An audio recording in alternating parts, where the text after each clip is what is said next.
I publish the banns of marriage between Brian John Cromie, bachelor of the parish of Fremington, and Angela Bridgman, spinster of this parish. This is for the third time of asking. Well, John, see you tomorrow. Yeah. By this time tomorrow, it'll all be over. Petrockstowe will no longer be Angela Bridgman's parish. The North Devon village will have lost a daughter and failed to gain a son. There's nothing to hold them here, nothing to live on but memories, nothing to feed on but affection. Petrockstowe is shrinking. There were 600 people a century ago. By the 1960s, only half that number. 300, 290, 280, and now young Angela's going. Only the young migrate. While Petrockstowe may be declining, it isn't decaying. There are in Devon villages in greater peril. True, there's no school, but there are school children. There's no pub and almost no transport, but there are the clay works and the farms. There's still the village shop and enough trade left to attract outsiders. But the people are aging, and now Angela's going. Oh, Willie, we've got the downs all organised for tomorrow. Yeah. It's a good job. Angela and Brian will live in Southampton. Tonight, in the village hall where they helped run a failing youth club, tonight the ladies of Petrockstowe work for them. At County Hall, Angela may be a statistic in rural depopulation, but here she's tomorrow's bride and the whole village is part of the family. Oh, you've made it all. That's a proper job. You won't want mine now, Oh, thank goodness. Even Petrockstowe Football Club play a part. Tonight they wanted the village hall for a social, but Angela's wedding preparations take precedence and the footballers revel in a neighbouring parish. Tomorrow is match day.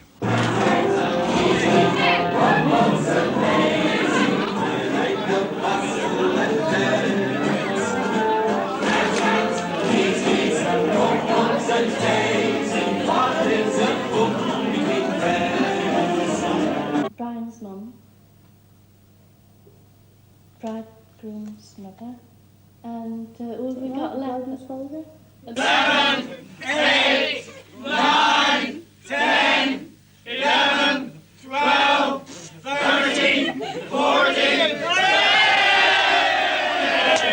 Yes, I think it's about time we finished, dear. I'm getting a bit tired. I don't know about you. Yeah. There you are, then, dear. Yep, there, that looks very, very nice. Everything goes off all right tomorrow. I think we'll be all right. Put your hands in the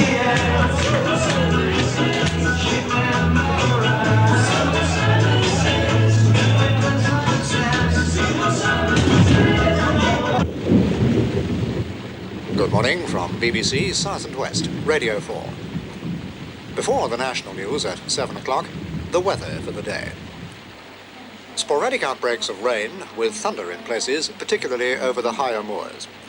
There'll be renewed outbreaks of thundery rain over much of the region this evening, but in between times, a few bright and sunny periods. Are you having bacon and eggs then, Gordon, for breakfast? Yeah, anything. I don't know what Angela will be doing this time tomorrow morning. Are you having a boiled egg?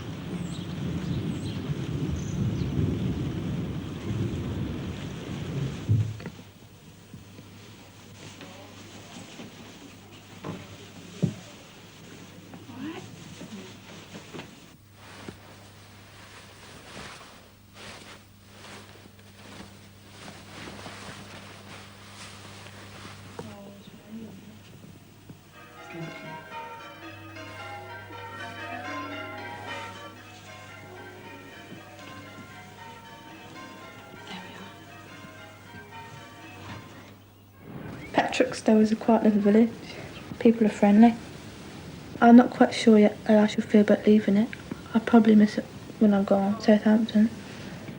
Brian worked in the Barnstable factory first, and then the service engineer in Southampton was being transferred to Crawley, and they wanted Brian to come down there. I should be sorry to leave Petrockstowe, but if Brian ever gives up his job, which you never know, he might one day, we'll probably venture back this way again. Probably not to Petrockstowe, but somewhere in Devon. We have to give it a great deal of thought before we did come back because there's not the jobs were in this part of the country not for service engineers anyway.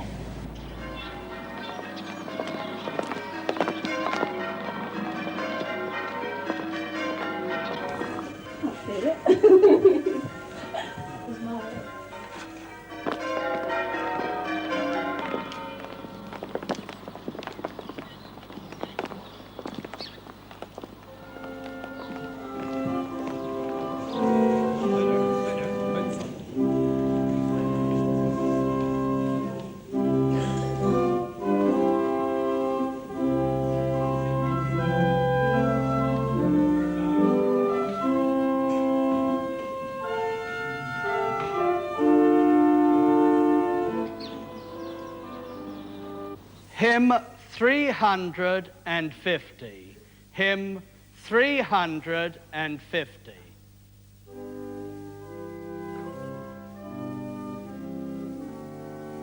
There's some hitch at the door, I don't know what it is, so we just go carry on.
Dearly beloved, we are gathered here in the sight of God and in the face of this congregation to join together this man and this woman in holy matrimony, which is an honorable estate instituted of God himself, signifying unto us the mystical union that is betwixt Christ and his church. Which holy estate Christ adorned and beautified with his... We now ask each in turn they really want me. Brian John, wilt thou have this woman to thy wedded wife, to live together according to God's law in the holy estate of matrimony? Wilt thou love her, comfort her, honor and keep her, in sickness and in health, and forsaking all other, keep thee only unto her, so long as ye both shall live? I will. Angela, wilt thou have this man to thy wedded husband, to live together according to God's law in the holy estate of matrimony? Wilt thou love him, comfort him, honor and keep him, in sickness and in health, and forsaking all other, keep thee only unto him, so long as ye both shall live? I will. Now, having seen that they both really want to get married, now comes the... 280. That was the population of the parish last Monday. Since then, Christine's gone to join the army. Now in a few hours, Angela will be gone. How many of our young people seem to leave us? They've gone off to many different places. There's just nothing for which they can stay here, apart from the occasional job on the farm. And that's usually a case of being born into the family to stand a chance to get a job there. The only other thing here, of course, are the 2 clay works. And a lot of the young people don't seem to like working there. So this means they just have to move away. They get a taste for the bright lights and all that means, and we lose them. And all we have left here are the church, our Methodist Brethren's place of worship down the road, and our village hall. In the hall, we have, for those under school age, a play group, but for that, some of them come 7 and 8 miles. And when they're all collected together, there's only about 18 or 19 of them.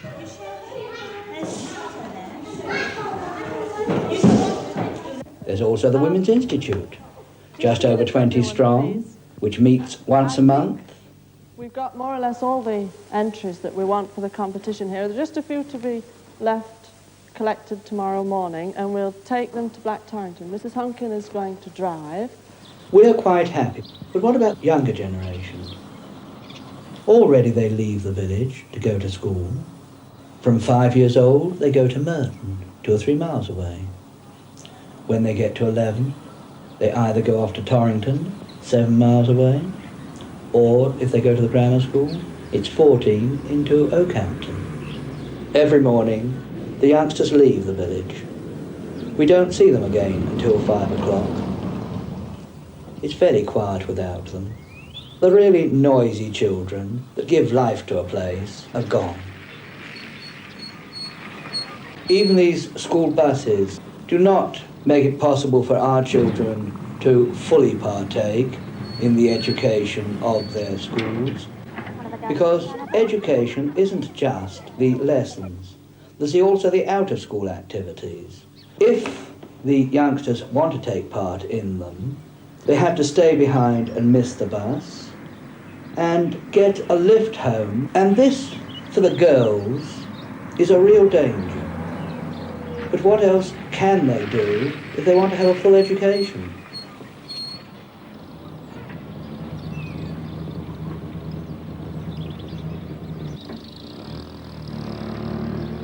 Our normal bus service is just a Wednesday bus, which gives us an hour and a half in Torrington to do shopping.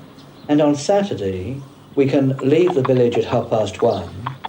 The shops close at 5:30. And we have to hang around Bideford until 8 o'clock when the bus leaves. We used to have a railway station and passenger trains, but now the station itself is being knocked down this week. Of course, we've also lost our village school.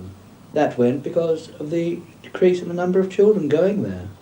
We still do have a village shop where we meet together and have all sorts of exchanges of local news. Even this is being challenged by the number of mobile vans that come round. In a large place, a reduction of 1% in the population each year, as there has been in this place for the last 20 years, may not seem very much.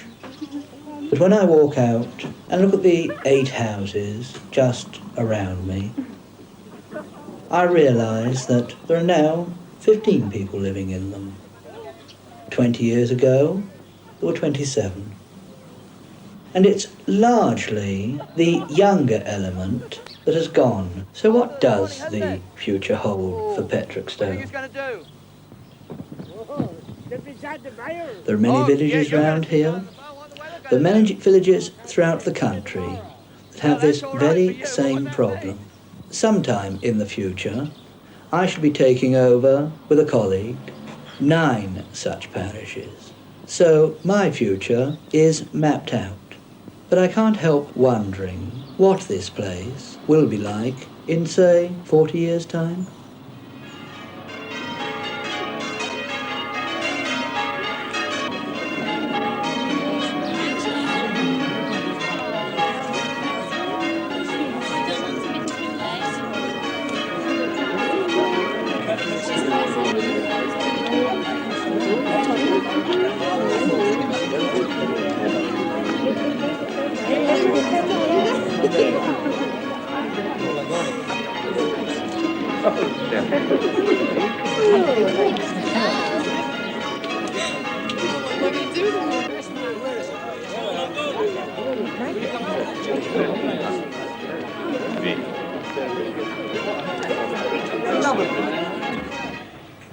It was 15 months ago since I was married in this church. 2 years before that, I left school, Oakhampton Grammar, when I was 15. It was about 17 miles or so away, and I used to spend 2 hours a day travelling in the school bus. When I left, I had 6 O-levels, which were English language, religious knowledge, needlework, maths, history and French.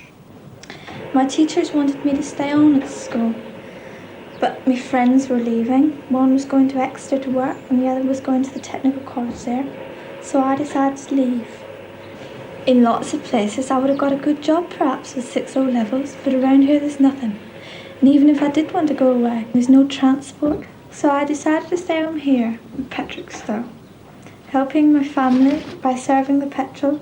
But after a while, my O-levels didn't seem to matter because I got married. I grew up with Angela, and now she's going to Southampton to live. She's lucky in a way. I'd like to go with her, but I'd like to know what it's like before I went to stay for good. I suppose I'll be staying in Petrockstowe. I won't really mind because you get used to it.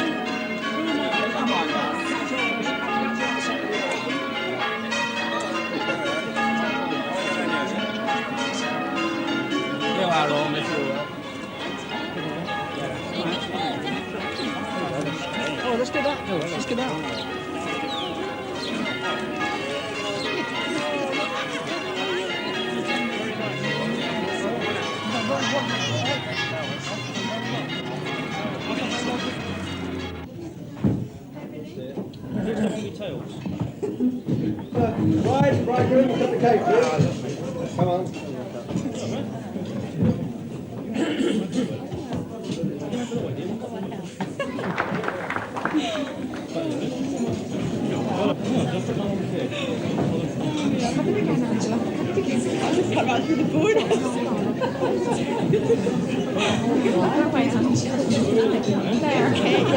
I'd like to read the telegrams now. We've got one here from the Amateur Football Club of Petrockstowe. Says, wishing you all the best. Young players needed. Hurry up and bring them back to Petrockstowe. Steady, Don. Move.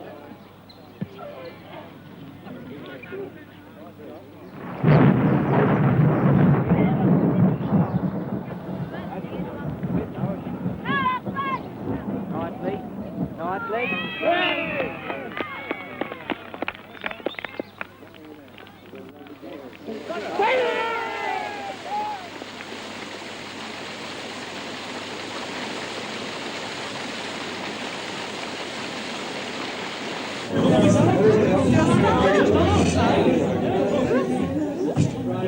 To Brian and Angela. Angela and Brian, it does give me very great pleasure to say just a few words to Angela on what normally would be a sad occasion when she's leaving the village, when she wore her confirmation veil. Of course, naturally, I remember that. And on many different occasions, even in this hall at socials and dances, we've seen her in many different guises and on many occasions looking very beautiful. But I'm sure on behalf of you all, I can honestly say we've never seen her looking lovelier than she does today, when without a doubt she is the queen of our village.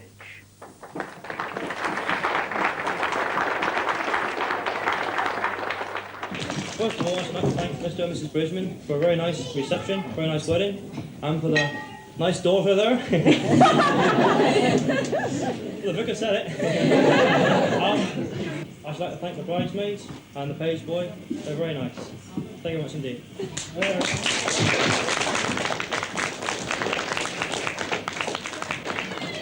Well, we got this nice family gathering together. After the ceremony is all over, we'll clear away the room. We've got some music for you. We want you to drink as much as you can, enjoy yourself, dance, and do whatever your mind to. All right?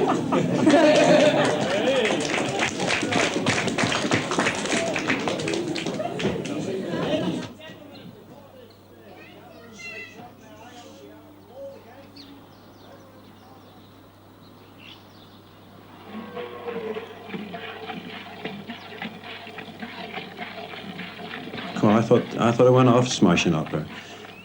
Everything was all right, you know. The tables was laid out, with plenty of wine. The grub was lovely. The wife enjoyed it too. Yeah, I suppose we shan't see much of Angela and Brian again. Still, we always go to Southampton and see them, the wife and I. We should miss Angela around the house or on the farm, what with one thing and the other she used to do.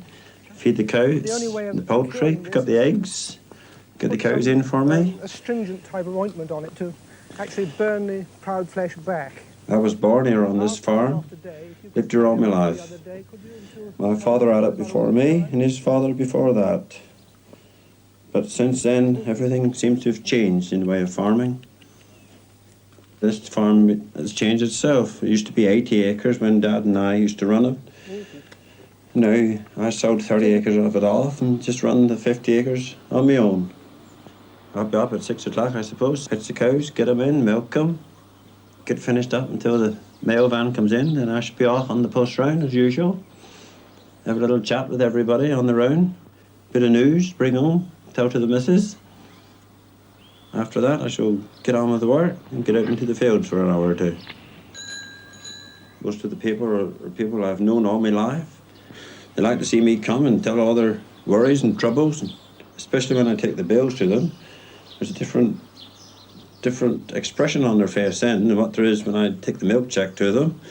I've been doing this post round now nearly 2 years since I took it on from the wife. She done it for 10 years. I've seen a lot of changes on the farms. The Clinton estate sold up the farms. Some of them around here bought some of their farms ever so reasonable, some of the cottages for a song. Some have sold them again, made a terrific profit on them. I'm happy enough here living in Petrockstowe anyway. You always go out and meet with someone and have a chin wag. If there's any sickness, we sort of one help the other. And if there's any functions doing, we sort of one help the other. We all pull together in this little village. Mum. Can you get him out of the second Hey, mate. Here's your groom's mother. No, you daft. All right, groom's mother, get in. Yeah, Brian. All the best, Joe. All of us. All the best.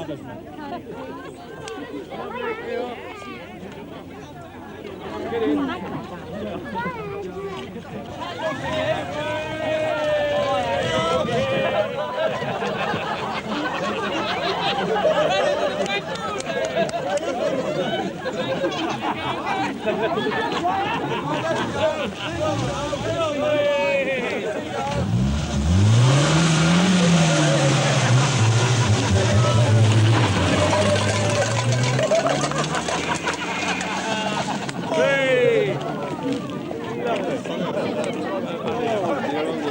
Lovely. Yeah? Very good. Very good. Very nice. Very good indeed. Good send off. Yeah, we're going to let it